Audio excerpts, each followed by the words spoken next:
Hey, hey, hey. Happy Wednesday, everybody. Look, it's been a long week, but we made it. It's been a long October, and we made it, guys, to the end, close to the end of October. Welcome back to Sophista Ratchet Chats. It's your girl, Asha Noel. I'm back, and I'm back with an amazing subject and topic today, shall I say. As you can see, we're supporting Breast Cancer Awareness Month, National Breast Cancer Awareness Month. Even though it's towards the end of the month, we've been celebrating the whole month. And I just wanted to take this time out to just support and celebrate our overcomers and survivors. I have a special and wonderful guest tonight who is going to share their journey. I don't want to take up too much time. Y'all know how I do. Say hey to me when you come in. How y'all week been so far? Y'all know it's hump day. We made it through though. So we want to get right to it. I'm gonna wait for y'all to tap in a little bit before I bring my special guest in. Um, this is a good sis. Been probably knowing me for most of my life, all of my life. But she's definitely an overcomer. She has a story to tell. She's an amazing mother. She's educated. Okay, she's a doctor. Okay, and she is here to share her story and give us information, give us a little bit more knowledge about breast cancer, how we can, get treated, and just give us some inspiration. We, even if we're not experiencing or having this journey personally ourselves, um, we may know someone that is close to us or a friend of whoever that had to go through this. And it's not easy for the person who's dealing with it and for the people that love them. It affects everybody around them. So we just want to inspire those and, drop some knowledge about what's going on. Because me personally, I would like to know more. We hear those statistics, but we don't really hear that personal, journey and healing journey, mentally, physically, spiritually. It's a journey. So I hope y'all tune in tonight and stay tuned in. So I'm not going to take up any more time, guys. I'm going to bring her right in, my good sis, Dr. Lakeisha McGee. Okay. Hey, sis. Hey. Hey, how are you? I'm good. How are you, beautiful? I am wonderful. Can you hear me? Yes, I can hear you Can you very hear well. me? Yes, Okay, good. I put my earbuds on so I can hear you. Okay, how you doing? I'm Thank doing. you for having me today. Of course. I mentioned this to you before. You Mhm. you definitely supported me with this podcast, and I knew I just wanted to have you on. I was waiting for the right moment. I knew I wanted to bring you in, so definitely appreciate you for your support and even making yourself available to do this. I know you're Absolutely. a busy woman, okay?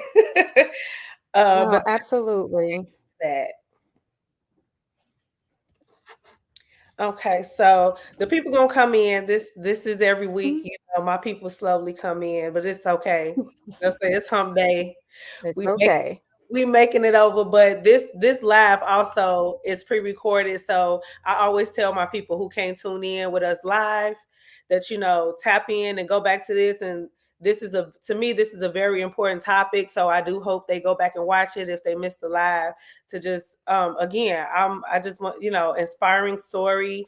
I've seen some of your journey on social media. I was, wasn't there physically seeing you, but I know that you are an overcomer, and you stayed on the path of raising your children and helping them pursue their dreams, and just seeing you in that strength and walking through all that. I wonder, people would look at that, even the people that's your friends on Facebook, they can look at that and be like, man, like, I know that takes a lot of endurance and a lot of prayer, and definitely a lot of prayer.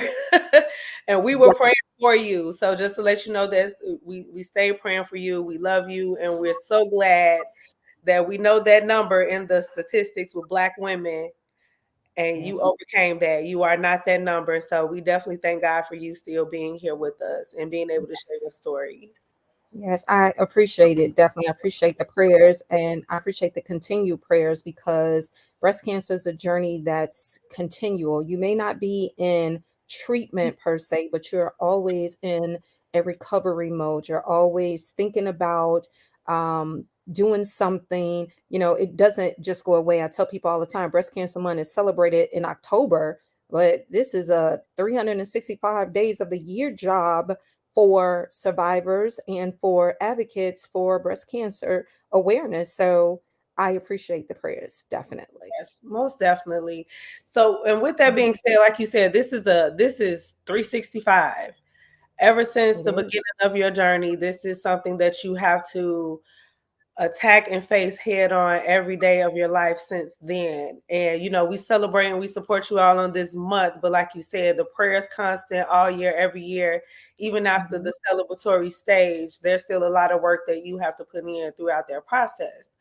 Absolutely. So how long has it been, like, when you were first diagnosed? So I was diagnosed November 7th of 2018. And I waited a little bit. I don't want to say I was vain, but I was realistic about what I was able to handle and could not handle.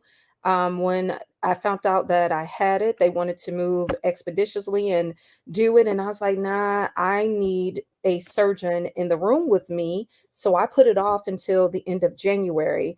Let me explain. Having a surgeon in the room with me meant that he would start my reconstruction right away because they were doing a bilateral mastectomy, removing my breast. And I knew that I could not leave that hospital without having some breast, some form of femininity for me.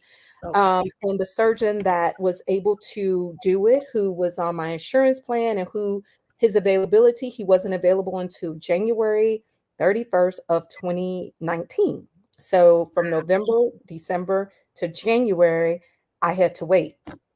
And because cancer moves so fast, one might say, why would you risk that? But when I was first diagnosed, the first thing I heard God say was that all sickness was not unto death. So I'm going to always repeat that and remember that I knew that this was just a test, a testimony. So I knew that I would be okay.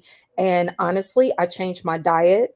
And when I went back for my checkup, the final checkup, they said that actually the tumors had shrunk because I had changed my diet. I went on a whole natural path. So honestly, waiting kind of helped a little bit.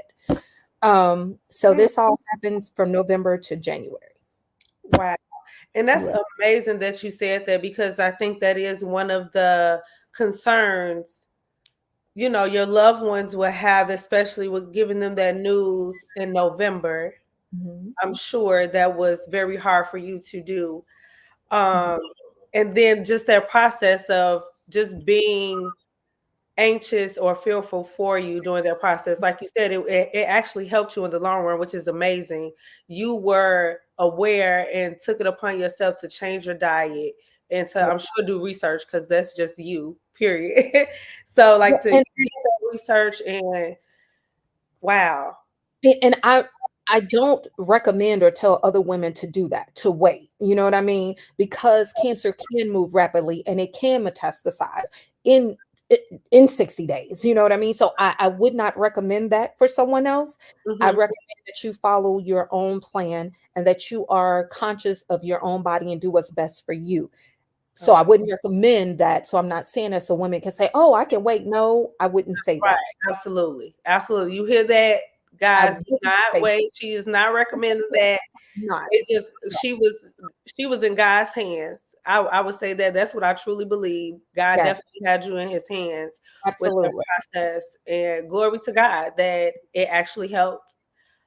So going back to that time, and you Mhm, mentioned that you did have to have this mastectomy, which is mhm, removing your mhm, breast, and mhm. then I that's why did you a bilateral, they surgery. removed both breasts, yes, Both. and then both, and then they did reconstruction, which started right the same day that they removed my breast. As I said, they having the plastic surgeon there who worked with oncology, he was able to put the tissue expanders in immediately. Tissue expanders is where they, they put them in your chest, and it begins to stretch the skin so that they can eventually put the implants in. Or some women do a flap. There are several different types of flaps. A flap is when they take skin from your back, your thigh, your stomach, and they build breasts from removing fat from different parts of your body Hmm. and make your own breasts. So there are a few different options that you can get as a survivor with rebuilding or reconstructing your breasts. I chose just to do the tissue expanders and do implants because I didn't want my scars on my back. I was already going through enough. I'm like, I don't need scars nowhere else. So And I, yes, you wanted to feel comfortable. You still, like you said, you wanted to have that femininity. So that's that's still a big decision to make within itself it to is. even do that, because I'm sure that there's still risk of any of those options. It is. And honestly, having your breast removed is a big deal. And it definitely plays on your confidence as being a woman. And I've seen some women who've had their breasts removed in what I consider to be botched jobs. I have cried when I see the work or see the remains of what happened from their surgery. I'm extremely glad and blessed that I had a great surgeon who did an amazing job. However, I have cried because I've seen some women who um, their job was not as well done, and they have to live with that. So imagine looking at your body, and of course, you're grateful to be alive, but you're still a woman and you still want to look at your body with a certain appeal. And sometimes that does not happen. So there is a lot of psychological, emotional baggage that goes along with removing your breasts. Yes, yes. Wow. Speaking of that, so do you think that plays a part in I've been to a seminar for black it was black women Mhm, supporting black survivors from mhm, breast cancer, and what they stated was part of the reason why the rates for black women are higher, to the survival rates are higher than any other ethnic group or race. It's in black women that they are less likely to survive, because they, a lot of times, it's too late or in a higher stage when mhm, they actually get diagnosed or go to the doctor and get treated. So now they don't have as many options as they may have had if they would have caught it earlier. And it has mhm, a lot to do with the type of insurance you have. You know, we have a high rate in not having private or good insurances, so to speak. So we're mhm, kind of left with waiting to even see a doctor. You may start seeing symptoms or feel a pain or something. Like in your case, you chose to wait, but somebody really like got diagnosed in November and really couldn't see a doctor until January because of their insurance, or a doctor not mhm, being available, or a doctor not being in their network. So this is playing a part as well. So when you get to that point to even make that decision of what can you do to try to help keep your confidence or keep your femininity, that's stripped away if it's too little too late to even go that route, or even be able to afford that route, or your insurance covering that. So mhm. did you have any complications with that process, along with making that decision to say, okay, I'm going to get this particular procedure because it's going to help with my confidence? Did you run I complications? honestly, the very first doctor that I went to was a doctor in Beverly Hills, and I opted to change from him being my oncologist because I didn't like the care and the attention that he was giving me. When I went for after getting doing the biopsy and I went back for the results, he didn't prioritize me or my feelings. He had to leave after I'd sat there for like 45 minutes waiting to see him. They came out and said, oh, he had to leave. I don't know what the emergency was or whatever the case may have been, but I felt some type of way because you're giving me one of the most important news of my life that I'm waiting on. And you left. So I changed doctors and I went to another doctor. And honestly, I'm glad that I went to the other doctor because Dr. Sarkeesian was he was so amazing, so attentive. I had his cell phone number. He called me, he checked on me. So I didn't have any of those problems. Honestly, I feel like I didn't do enough research or I just didn't know enough, but still God blessed me and my process went very smoothly as far as receiving the care that I needed. Now there wasn't enough people who looked like me or there wasn't enough support groups for people like me, so that's what prompted me to get more involved, so someone who looks like me had a better support group, had other options. But as far as the insurances and things of that nature, I didn't have any issues. Now, that's not to say that women don't, because I know women who did have issues with their insurance, who couldn't start radiology on time, or who couldn't receive this, or it was all types of different things. So there are issues with insurance, but I didn't personally face any of those issues. Well, thank God. Thank Yeah, God thank for you. that. Definitely. Okay, so were any of the because you started off with one doctor and then you end up changing the doctor. Were Mhm. either one of those doctors African American? No. No. Mm-mm. And in my network of options that I had, that's one of the issues, that there are not enough African American oncologists.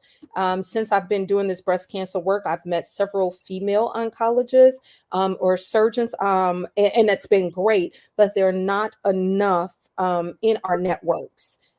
And that probably potentially puts a strain on some women or keep them from wanting to go to doctors because there are not enough doctors that look like them.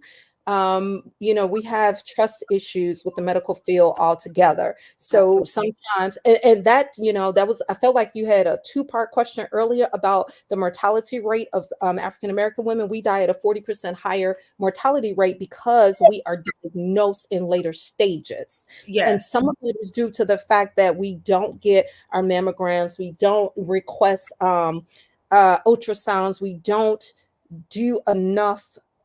And believe it or not, in this day and age, women are still not getting mammograms or still not requesting ultrasounds. So I feel like we wait too late. We don't, we're not educated enough, and we don't put enough time into, as I said, people celebrate this for 30 days, 31 days, and that's it.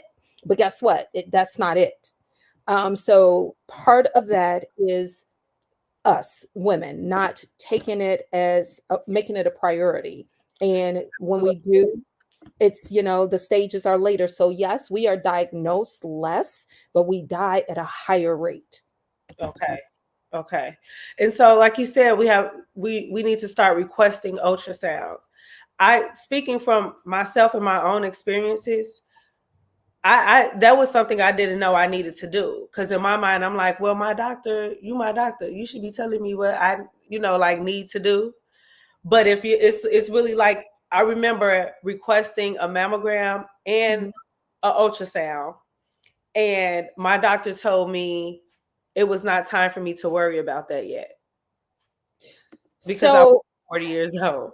so we see women, African American women and women, they are being diagnosed with breast cancer much earlier. Hmm. My 19-year-old just had her first ultrasound. She didn't do a mammogram, she did an ultrasound. And I'm her mother. I've been diagnosed with breast cancer, so I would want her to get checked earlier. There Hmm. used to be this whole facade that breast cancer only was a quote unquote older white woman, Caucasian woman disease, but that is not the case anymore. And we see it more and more and more. Just a couple of weeks ago, when I did my Survivor Sunday, my guest that was on there, she was diagnosed at 29. Wow. 29 years old, broke my heart, and is metastatic. It has attached itself to her brain, to her lungs. 29. So Ooh. we can't keep saying that we should wait to 40 per se, because women are being diagnosed younger. And if you are a African American woman with breast with dense breast tissue, you need to request to have an ultrasound because mammograms don't always pick it up. It just does not. Okay. So, So is it best to request both, no matter um, what age, or do you suggest like I- how your daughter did at 19 and then take the ultrasound, and as you get older, add the so mammogram?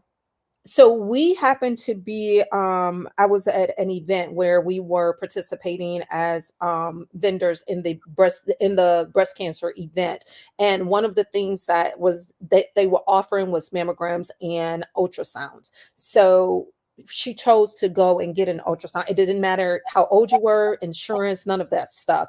And because I am a survivor, we just went ahead and did the ultrasound because I wanted her to have a better look. The ultrasound gives you a better look. Now, once again, you have to go through your doctor, you have to go through your insurance, quote unquote, if you're doing it that way. But if you find an organization that just does mammograms or ultrasounds, no matter what, then you can request that ultrasound. If you have dense breast tissues, I would request an ultrasound because it gives you a better view over a mammogram. And if you are a woman who has breast implants, things of that nature, you definitely need an ultrasound because it gives a better view than a mammogram. Okay. Okay. Wow. So you mentioned a word, you said metastatic. Yes. What does that? Metastatic is when it has spread throughout your body, different parts of your body, your liver, your lungs, your brain, your bones, your stomach. That's when it's spread throughout your body. So it will always be breast cancer because that was the original type of cancer that you started with, but it will be a metastatic form of that. Okay. Okay. Mhm. We have some people in here, so I just want to let you guys know, hey, to everybody that's in here.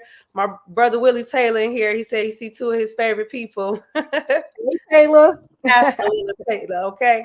Taylor. Yeah. So just let you guys know, the viewers watching, if you have any questions for Dr. McGee, definitely put your questions in the comments. I'm sure she said she's open to answering. Her story so far has been very inspiring. Hey Bishop, how you doing? Thanks for Bishop. tuning in. Hey Yeah. Carla, my Hey, Virgo Carla. sister. So yes, thank y'all for tuning in. This is some good information. Great Yeah. conversation already. We on a more sophisticated side of the sophisticated chats tonight. Okay, we want to educate our people. We have a question. Let's see. Yeah. What are the stats of breast cancer in men? Great question. Men do get breast cancer. It's like 4%. Oh They do wow. get breast cancer. Okay. Yes, they do. And they have the same options. They get their breast removed. They go through chemo. They go through radiation. Yes, they do. I wrote a anthology with 11 other survivors, and one of them was a male. He had breast cancer I think 2 or 3 times the last time he passed from it. Antoine passed last year. I don't remember exactly which month or earlier this year. It was either earlier this year or the end of last year after fighting breast cancer 3 times. And I know another gentleman who was also going to be a part of our book, and he fought breast cancer 2 times too, and he actually passed too. So 4% of men are affected by breast cancer. Men should get checked out as well. So how would it be for them to get checked? Because I'm just assuming the way the mammograms are, they couldn't do the mammogram, so they would have to do an ultrasound. But can they do? Now that part, I'm sure he would talk to his doctor, and they would send him for a testing. I don't remember what type of test they do for men, but I'm going to find out for sure and be able to give the exact kind of test that they do for men. But I'm 100% they probably do some type of ultrasound for them as well. But Yeah, yes, my mind. That's just where my mind went. I'm like, oh, yeah, no, no, no. It's not a mammogram, but it is some type of ultrasound that they do for them as well. But I'm gonna get the exact name of the ultrasound. Let me see. okay. While we sitting here, look, I'm gonna Google it All because I right. have to inform. Good conversation. Make sure you guys are sharing this. We want to spread the word. She has given us good information. Again, We talked about make sure you're getting checked. You're actually requesting an ultrasound. Just give you guys a recap that came in the middle. Make sure you're requesting these services from your doctor because they don't just voluntarily give it to us. I would say that, okay? I'm talking about us. Mm-hmm. They're not just going to tell us to do it. We have to request it and we have to demand it. I've been in that situation, even discussing our reproductive choices that we have and just receiving services from that as a woman. They literally, I don't know why, it's like a lot of stuff is looked over and not taken seriously until it's too late. So Yeah. please, guys, request these services, especially if your insurance covers it. Take Mm-hmm. advantage of it and do it. It's better to just do the preventative part. And even if you do find something out, we can detect it early. So it's a better chance of survival and, you know, so surviving and just, removing it and just becoming cancer free if it is something there. So let's make sure we're encouraging the women in our life to just be more adamant and aware of that. Get checked out. Don't be afraid. I was afraid because I'm not gonna lie, I don't think my mom was really trying to scare me, but she scared me when she told me what a mammogram do to your breast. It doesn't even hurt. Like it don't even hurt. She We've made had it like it babies. hurted so bad. She was like, "It's wet, it's smushed like a pancake," and I'm like, "What?" It did not hurt. It did not. And you know what? That's the other thing that I tell people. I'd rather be afraid, quote unquote, and be alive than be afraid and quote unquote be dead. So, you can't live in fear. You have to know being educated allows you to have more options. When Mhm. you don't know is when you are should be afraid. Yeah. And I was correct. It is a physical exam, and then there's imaging tests. There's the ultrasound, or there's an MRI that that they go to get breast cancer. I mean, to detect if they have breast cancer or not. Yep. Thank you, doctor. Hmm. Hmm. More information, guys. Okay, we got another question. Your story is so inspiring. How often do you travel telling your story? So, I will tell the story every day. I When I was first diagnosed, and over the first couple of years, I was doing a lot of traveling. This year, I have slowed down some. I realized I thought I was just like extremely depressed. But I had to go back and realize that the medication that I take, one of the side effects of it is depression. Along with feeling burnt out because I was doing so much, I kind of slowed down this year. However, Pastor Taylor, I'm Mhm. already working on next year where I'm going to be traveling from state to state, talking about breast cancer, doing more and more. So that's the plan. But I travel all the time telling my story. I am very open about it. Very open, and will do whatever I can to make sure that women are getting what they need so that they can be successful in going to doctors and requesting what they need. Because as I said, early detection is the key. It saves lives. It gives you options. When you don't know, that's when you don't have any options. Right, right. And that's very scary. Mhm. And it's not good to just have one option left. Right. You know, Not at all. not at all. Yeah. Um, okay. Oh no, that's not a question. She said I think she was referring to the mammogram. She said it's not bad at all. Thank you, Not Carly. hurt. It's not. It does not hurt. I mean, come on, we done had kids. It ain't that bad. Okay. And actually that's what I wanted to move next. Your beautiful, wonderful kids. Um, how was that having to tell them this news once you received it? So I was actually on, can you imagine? I was on a high school. My daughter was looking for a high school. She is now a sophomore in college. Oh We were my looking for a high school. Yeah, sophomore in college. God. Um, we were actually on our way to a high school visit. And my doctor called and she was like, Lakeisha, I know you. I know you just like to get straight to it. So your biopsy results came back. And yeah, you have cancer. So let's not be confused with when I was going to see the oncologist. This was after she had told me, but the oncologist was supposed to break down the biopsy, tell me what type I had, et cetera, et cetera. But my primary doctor is the one who told me that I had that it came back. And when she told me, she said it's carcinoma.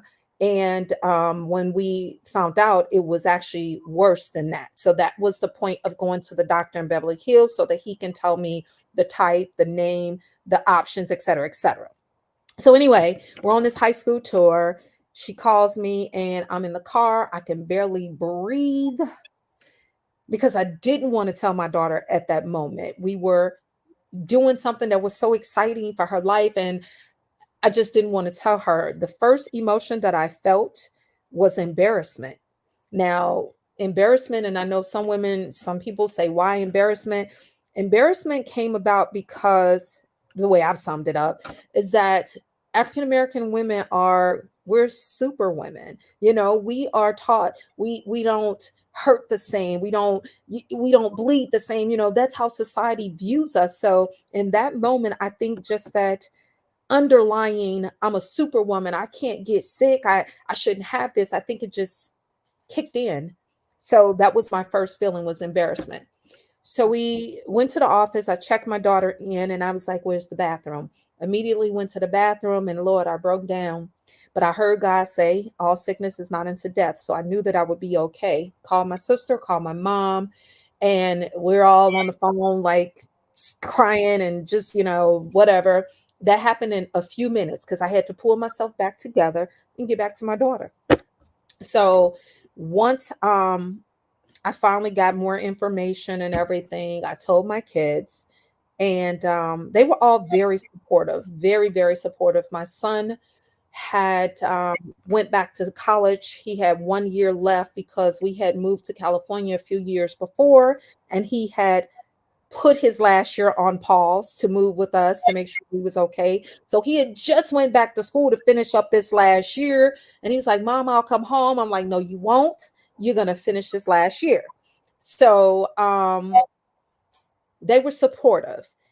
My little one didn't understand, but she would lay on the floor with me when I was sick. She would go get the pillows. She would wipe my face. She knew something was wrong, but she was young. She didn't really understand. My oldest daughter, she's my mother, so she was, mothering me. Yeah. My oldest son, though, he was distant. Mm. Um, his superwoman, he was like, Ma, I just couldn't handle you being sick like that. He was like, do you need something? I'll send money, I'll order food, I'll do whatever. But physically, he wasn't able to handle seeing me go through all of that. My mother was amazing. She took a year off of work and she came to take care of me. But the thing was, she had just taking care of my dad, who had passed in 2018 from cancer, and she was there with him while he transitioned. And at the same time that I was sick, her father was going through cancer and his brother. So she was living in our family building, taking care of my grandfather, helping him out, checking on my uncle. Mhm. And she had to leave her dad to come and take care of me. Now he had been fighting cancer for 20 years on and off, prostate, bone, et cetera, et cetera, but it had gotten bad now.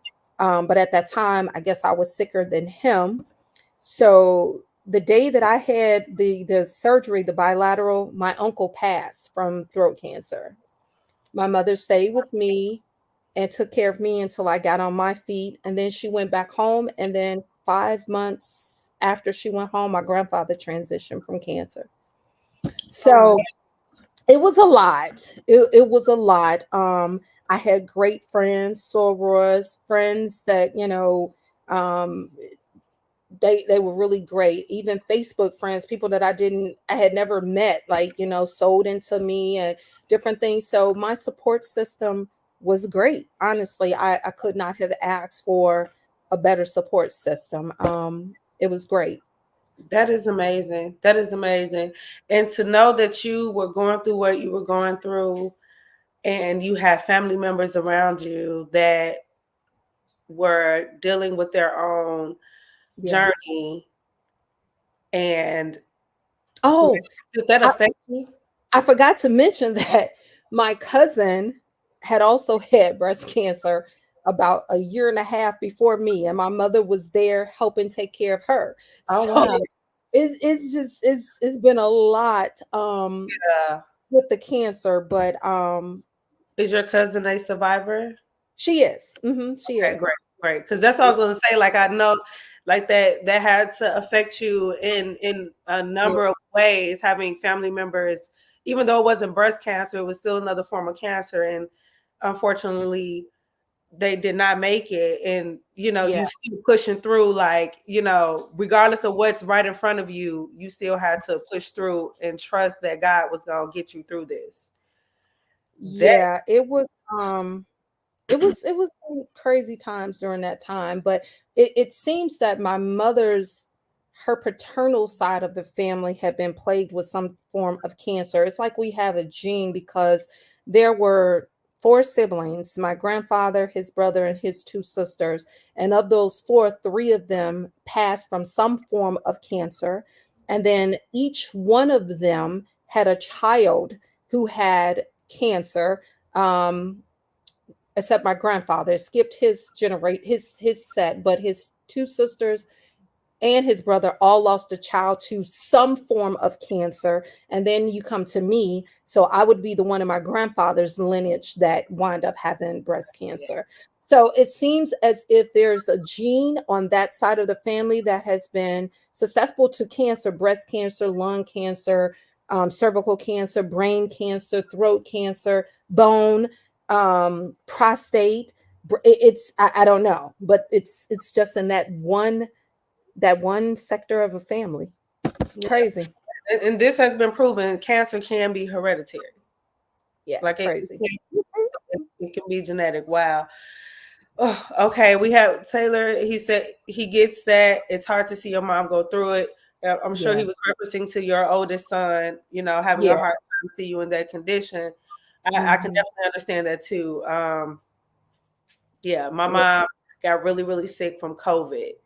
And although thank God that she is cancer free as well, was not breast cancer, um, the COVID took a way more worse toll on her than Yeah. the cancer did. It was just like just seeing your parents, like my mom Mhm. is so useful, and seeing her move around how she was to the point where she could barely walk on her own.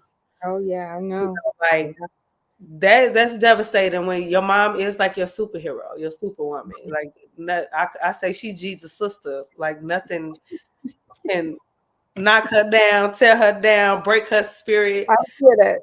No, like it's like Yeah. what? So just to see her like that, it was very hard. So I can only imagine how your kids felt. Seeing you like that. You are the super mom. You the supportive mom. You show up to everything. Like I've seen it for myself. Like you are an amazing mother. I just want you to know that too. Like going through all of that you went through, you still supported your children and their goals and their dreams. You helped set them up. You relocated. Like you did the daggone thing when it came to really like Yeah. supporting your kids as a person. Y'all looking at her, okay? She went Yeah. to a whole nother state for her babies. And Yeah.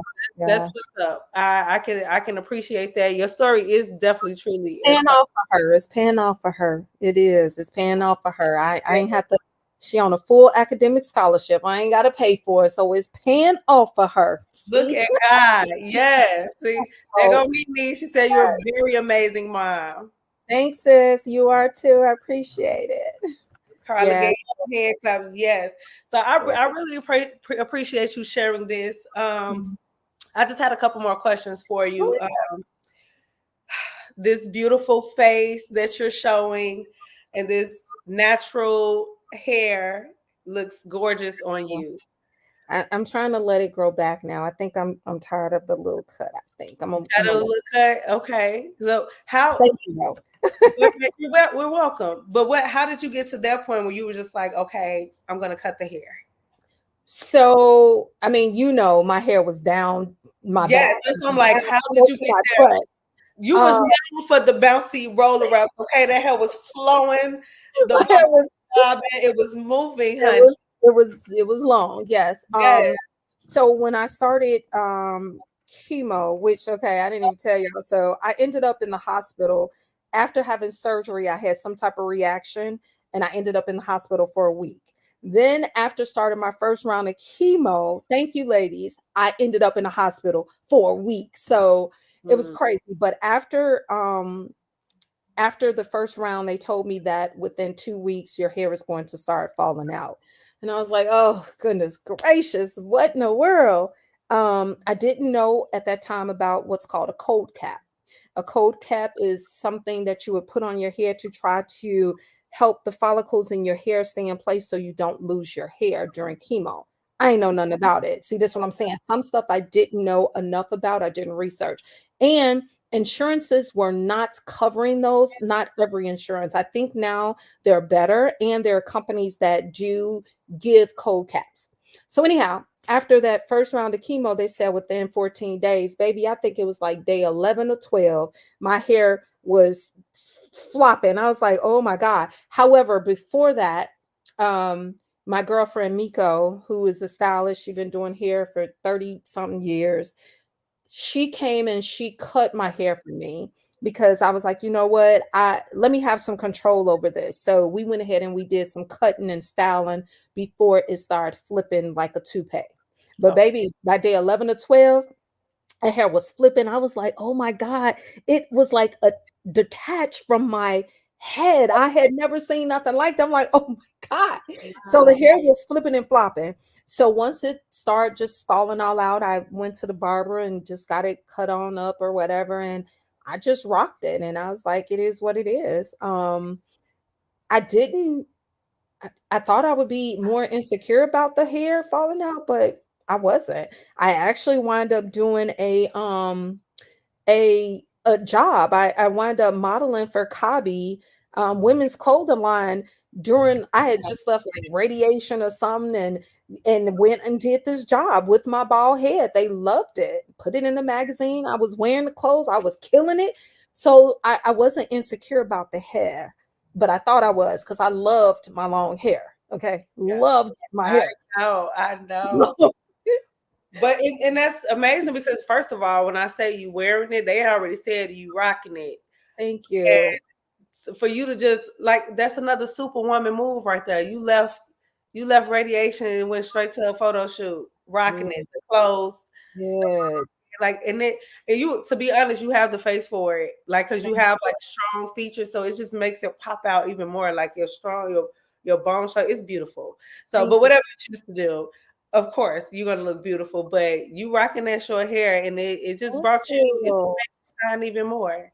And Yeah, I like it. I do, others. but I miss my hair now. I'm like, okay, let's stop cutting and let's go ahead and try to let it grow back. So at this point, you can allow it to grow back. Is it? There's Mhm. no more side effects with your hair, So or there's no more side effects, quote unquote, but there's always side effects. So right now I have one more year because this is year 4 for me. March 16th made 4 years breast cancer free. So for 5 years, yes, for 5 years I have to take what's called a nostril.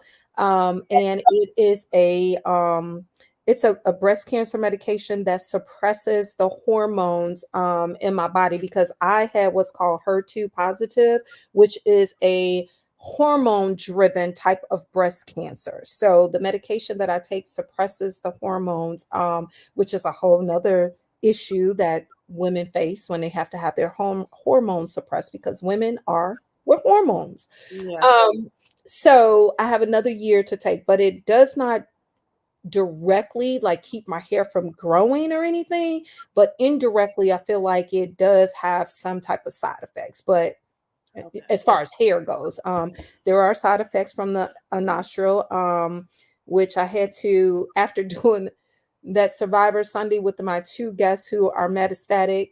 They made me realize, okay, I gotta take my medicine because I was half taking it because of the side effects. One of the side effects is the depression. It's severe. Mm. The other one is the aching joints. My bones, they ache, the joints. Yeah. Wow. So, So it's so however, yeah, it's like you 6 choosing eggs the in one hen, 6 eggs right. in a nest. So, Yeah. um, however, so yes, it will grow. I can grow it back. My hair does grow fast. I've cut it a couple of times. since I stopped taking the other breast cancer medications. And yeah, so it'll grow back. Okay. Did you ever think of going like a holistic way before you went through the chemo? I did. Remember, I told you I changed my complete diet and I All was right, doing the waiting period, when you did the waiting period. I Okay. did. Mhm. Yes. However, so here's the thing. I can't think of her name right now. The actress who was she was on the Parks or whatever, BET Parks or whatever, who she did the same thing. She found out she had breast cancer. And her name is in my head. Beautiful black woman. She decided not, they recommended that she have a mastectomy, and she decided not to. She was in stage 3, and now she's metastatic because she waited and didn't want to remove her breasts. For me, um removing my breasts was a no-brainer for me. Doing the chemo was a no-brainer for me. Doing the radiation was a no-brainer for me because I wanted to live. And if that provided a 50% chance of living versus not doing anything and it getting worse, because I was almost stage 3. When they found it, I had 3 lumps in my breast. My breast was bleeding.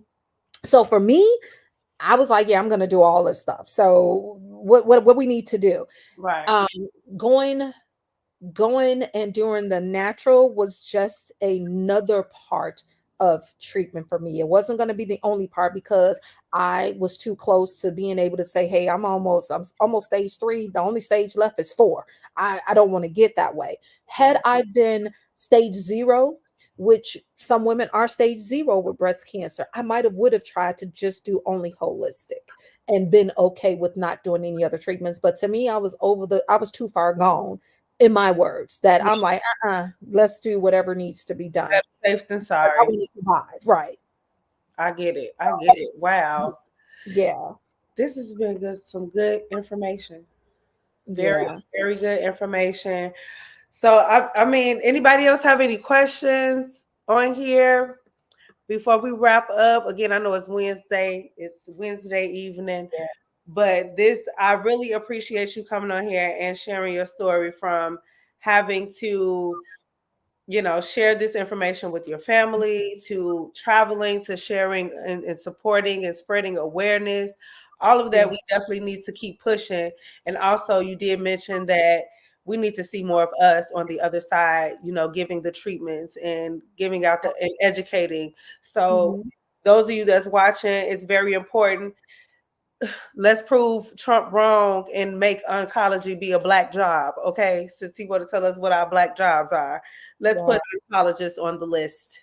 Yes. Okay. And Um, more of us. can I say I need us to advocate for ourselves. I need women to go to their doctor's appointments, take their journals with them, write questions to ask their doctors. If you're not getting the answers that you need, demand you can get a second opinion. Just be, you are the expert on you, be the expert on you. Make sure that they're listening to you because sometimes they don't listen to Black women. Mm-hmm. Make sure that you are in control of your health, and that's just the bottom line. I do have a nonprofit. It's called the Heal Her Too Foundation. We provide wraparound services for women who are in the middle of their battle. We also provide support for families, and I'm actually getting ready to start our support group back up because I've had women saying, hey, I need support. Let's talk about this. And it feels good to be around my other breasties talking about this. So cute. But yeah, the breasties. But if you know someone who's in treatment who needs support, they can go to my website. They can contact me. I am always available. My friends always say you don't sleep. They can inbox me, but my website is www.heal, HEAL, her, HER, the number 2, foundation.org. The Okay, say Heal that one more time. I'm gonna put it in the comments. It's www.heal, HEAL, her, HER, the number 2, foundation.org. Okay, I'm sharing this with y'all. Yeah. And If you y'all know we're know on Facebook, anybody, yep, I'm gonna let them know. Instagram, all that stuff. So I'm available. You can inbox me, I return calls. I pray with you. I will, hold your hand. You need someone to explain diagnosis, treatment plans, whatever. I do all of that because that's the biggest. This is what it's about: is educating and help others to not wait too late. Absolutely. Do Yeah, not wait too late, guys. We want to absolutely. change that number. 40%. We have a 40% higher chance of being diagnosed with it, not surviving it like other ethnic groups. We gotta be the change for ourselves. Like she said, we already know how they look at us. We already know how they don't take us seriously. Our Mhm. health is not important. We have to make it important. We have to put a demand on our health. Health is We have wealth. to Okay. exercise more. We have to watch what we're eating. Hmm. Alcohol is a contributing factor to breast cancer. Watch what you're putting in your bodies. Definitely watch what you put in your bodies. So get checked, y'all. Request these ultrasounds. Request these mammograms. Let's be healthy. Let's eat right. I know it's hard because y'all, I know Thanksgiving coming up. Sugar, ooh, sugar is, ooh, yeah. Ready for my mama's sweet potato pie. And people judge me a lot because I do. I eat chillings every Thanksgiving. I That's love y'all though. your chitlins. Ooh, yeah, Okay. But I go get checked. And my yeah. cholesterol is fine. My blood pressure is fine because I only do it at Thanksgiving. Yeah. It's just it's how they are producing our food. And it's the things that they're putting in the food, because people say, well, my grandmother stuff they did, but they didn't eat the same food. They ate the same kind, but they didn't eat the same food that's being produced this way and all Right. the chemicals that they're putting Right. into it. So that's the difference in the Mhm. foods. And these chemicals are cancerous. So we just have to be careful about what we eat. Be very aware. Be careful. Read those labels. Do the research. I'm finding myself the older I'm getting, the longer it's taking me to grocery shop because I be looking at the labels. Absolutely. I read. So look, your sister on here talking about some. You ain't call her back. So I guess that's her way of saying to get you off of here so you could call her back. He might be talking to you. You Was know, you supposed to call her back? you talk about me. You ain't call me, girl. What you talking about? Oh God. Whatever. Or it might have Keep been because I'll be like, oh, I'm gonna call you back, and girl, I forget. I have 50 million trillion things going on, and I will forget. But I we love all you. I love you. Yeah. But we I love you, appreciate you. girl. I definitely appreciate you having me on and talking about such. Oh, she talking to Dr. McGee. Okay, I got you. Um, I appreciate you talking about breast cancer on your platform because it can be anybody, Hmm. anybody. So Hmm. Absolutely. Again, I thank you for your time. I thank you for making yourself available. Thank you yes, for sharing your wonderful, inspirational story. We have you in our prayers continually. We love you. We thank thank you you. for using your platform to educate us. We Thank you appreciate so you. much. Enjoy the rest of your evening. Y'all make sure y'all check out their website, okay? And I Love forgot the book. The book has you. Yes. a thesaurus in it in the back that has all type of words and things about breast cancer that I didn't know about. So it's called The 12 Shades of Breast Cancer. I forgot all about that. Okay. Let me And it put tells the it in there. stories. Yeah, it tells the stories of the 12 people in the book, and actually two of those people have passed from breast cancer from it coming back. So please get those checkups. And I'm sorry, I know you were trying to close out, No, no, but no. You good. That's why I want to put all this information in there because that's what this is about. They know yeah, we done talked for way over an hour, plenty of times. They are right. They are right. But I'm gonna put this information in here. yes, 12 12 Shades of days Breast of Cancer. Yeah, and it is 12 stories of our journeys of breast cancer. And it also has, as I said, a dictionary thesaurus in the back that tells about different types of treatments, medications, just terminology, just things that I didn't know about that we put together to help someone else to be able to understand a little bit better about their journey. absolutely wonderful. Well, y'all got that information. You got the website. you got the book, grab it, because I know I am. I'm going to continue to share this, not just in October. I'm going to continue to pass this information and educate everybody who I can so we can make sure we here for a long time, y'all. Eat better, health is wealth. Yes, it is. Let's do it. I appreciate you, Dr. McGee. Thank you. Thank you for having me. I appreciate it. I do. Welcome. Have a great evening. Y'all have a great evening. See y'all next week right here, 8 o'clock. Sophisticated Chats.